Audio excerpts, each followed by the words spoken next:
সবাই জানো কম বেশি আমার ঠাকুমা কিছুদিন হয়েছে চলে গিয়েছে। তো সেদিন ছিল ঠাকুমার ভোগ, আর তারপরের দিন ছিল হচ্ছে মৎস্যমুখী। তো এটা হচ্ছে ভোগের দিনের ভিডিও। সবার খুব মন খারাপ সত্যি বলতে, মানে এখনও মনে পড়ে, অনেক দিন হয়ে গেল। ঠাকুমার ভোগ হয়েছে হচ্ছে 12ই জুন। তো এটা হচ্ছে দধি মঙ্গল বলে, আমাদের বৈষ্ণব মতে এটাকে বলে দধি মঙ্গল।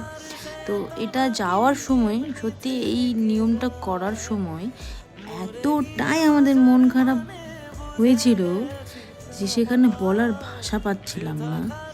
মানে আমি অ্যাকচুয়ালি জানতাম না দধি মঙ্গল জিনিসটা কি। তারপরে জানলাম যে এইটা করার পর নাকি ঠাকুমা আমাদের বাড়ি ছেড়ে সত্যি সত্যি চলে যায়, তার আত্মাটা।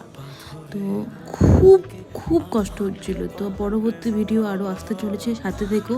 অনেক দিন পর ভিডিও দিচ্ছি, কিছু সবাই মাইন্ড করো না, সবাই কিন্তু